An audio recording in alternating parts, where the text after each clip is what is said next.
First question ಇಲ್ಲಿ ಏನ್ ಕೊಟ್ಟಿದ್ದಾರೆ ನೋಡ್ರಿ, in question 4 point C is called A mid point of line segment A B. Okay, ಆಮೇಲೆ ಏನ್ ಕೇಳ್ತಾ ಇದ್ದಾರೆ, prove that every line segment has one and only one mid point. Okay, ನಾವು ಏನಂತ ಪ್ರೂವ್ ಮಾಡ್ಬೇಕಂದ್ರೆ ಎವ್ರಿ ಲೈನ್ ಸೆಗ್ಮೆಂಟ್ ಗೆ ಒಂದೇ ಒಂದು ಮಿಡ್ ಪಾಯಿಂಟ್ ಇರುತ್ತಂತ ಪ್ರೂವ್ ಮಾಡ್ಬೇಕು. ಓಕೆ, ಸೊ ನಾವಿವಾಗ ಏನ್ ಮಾಡ್ತೀವಿ ಅಂದ್ರೆ ಒಂದ್ ಲೈನ್ ತಗೊಳೋಣ. ಓಕೆ, ಸೊ ಆ ಲೈನ್ ಏನಂತ ಕರೆಯೋಣ, ಎ ಬಿ ಅಂತ ಕರೆಯೋಣ. ಓಕೆ, ಅದಕ್ಕೆ ಎರಡು ಮಿಡ್ ಪಾಯಿಂಟ್ ತಗೊಳೋಣ, ಒಂದು ಸಿ ಅಂತ ಮಿಡ್ ಪಾಯಿಂಟ್ ತಗೊಳೋಣ, ಇನ್ನೊಂದು ಡಿ ಅಂತ ಮಿಡ್ ಪಾಯಿಂಟ್ ತಗೊಳೋಣ.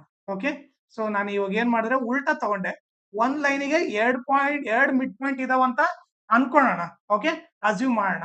ಓಕೆ, ಸೊ ಇಲ್ಲೇನ್ ಬರ್ತೀನಿ, let A B B the line segment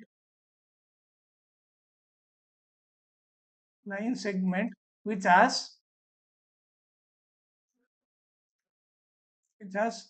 two midpoints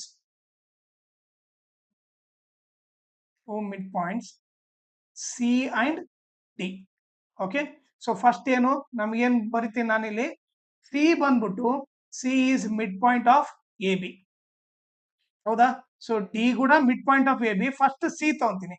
okay, first ಏನ್ ತಗೊಂತೀನಿ, ಈ ಸಿ ಬಂದ್ಬಿಟ್ಟು ಈ ಎ ಬಿಗೆ ಮಿಡ್ ಪಾಯಿಂಟ್ ಅಂತ ತಗೊಂತೀನಿ.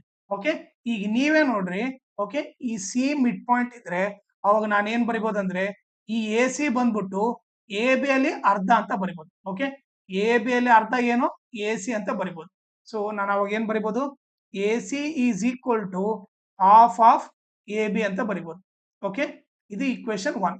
ಓಕೆ, ಯಾಕಂದ್ರೆ ಸಿ ಮಿಡ್ ಪಾಯಿಂಟ್ ಅಂದ್ರೆ ಎ ಬಿ ನಲ್ಲಿ ಅರ್ಧ ಮಾಡಿದ್ರೆ ಏನ್ ಬರುತ್ತೆ, ನಮಗೆ ಎ ಸಿ ಬರುತ್ತೆ. ಓಕೆ, ಆಮೇಲೆ ಈಗ ನಾನೇನ್ ಮಾಡ್ತೀನಿ, ನೆಕ್ಸ್ಟ್ ಡಿ ತಗೊಂತೀನಿ. D is midpoint of A B ತಗೊಂತೀವಿ, ಯಾಕಂದ್ರೆ ಅದು ಕೂಡ ಮಿಡ್ ಪಾಯಿಂಟ್ ಅಂತ ತಗೊಂಡಿವಿ. ಓಕೆ, ಈಗ ನೀವ್ ಹೇಳ್ರಿ, ಡಿ ಮಿಡ್ ಪಾಯಿಂಟ್ ಆದ್ರೆ ಓಕೆ, ಎ ಬಿನ ನಾನು ಅರ್ಧ ಮಾಡಿದ್ರೆ ಇಲ್ಲಿ ಕಟ್ ಆಗುತ್ತೆ. ಸೊ ಅವಾಗ ಏನು, ಎ ಡಿ ನ ಏನಂತ ಬರಿಬೋದು, ಹಾಫ್ ಆಫ್ ಎ ಬಿ ಅಂತ ಬರಿಬೋದು. A D is equal to half of A B ಅಂತ ಬರಿಬೋದು. ಓಕೆ, ಈಗ ನೀವೇ ನೋಡ್ರಿ, ಈಕ್ವೇಶನ್ 1 2 ನೋಡ್ರಿ, 1 2 ನೋಡಿದ್ರೆ okay, R H S equal ಇದೆ. ಹೌದಾ, so R H S equal ಇದ್ರೆ ಅವಾಗ ಆಟೋಮೆಟಿಕ್ ಏನ್ ಬರಿಬೋದು, ಎಲ್ ಎಚ್ ಎಸ್ ಈಕ್ವಲ್ ಬರಿಬೋದು. ಸೊ ಇವಾಗ ಏನ್ ಬರಿಬೋದು, ಫ್ರಮ್ 1 and 2 ಏನ್ ಬರಿಬೋದು ಅಂದ್ರೆ A C is equal to A D.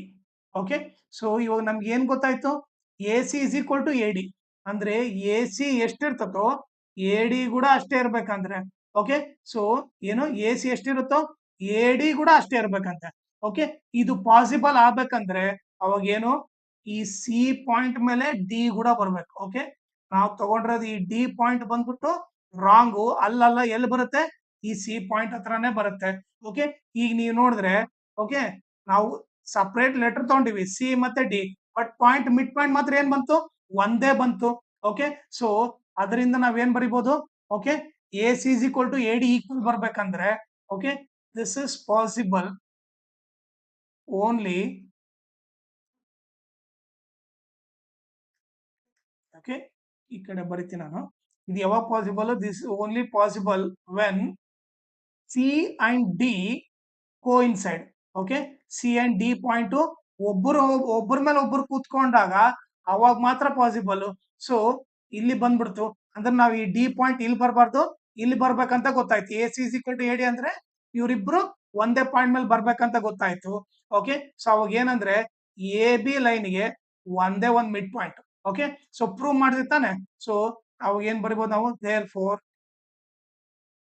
every line segment has one and only one midpoint ಅಂತ ಬರೀತೀವಿ. one and only one midpoint ಅಂತ ಬರೀಬೇಕು. ಓಕೆ, ಸೊ ಇದನ್ನ ಪ್ರೂವ್ ಮಾಡಂತ ಹೇಳಿದ್ರೆ ಅದನ್ನ ನಾವು ಪ್ರೂವ್ ಮಾಡಿದ್ವಿ. ಓಕೆ, ಆಮೇಲೆ ಇನ್ನೊಂದು ಇಂಪಾರ್ಟೆಂಟ್ ಥಿಂಗ್ ಏನಂದ್ರೆ ನನ್ನ ಚಾನೆಲ್ ನೀವು ಸಬ್ಸ್ಕ್ರೈಬ್ ಮಾಡ್ರಿ, ಅದ್ರ ಜೊತೆಗೆ ಜಾಯಿನ್ ಕೂಡ ಆಗ್ರಿ.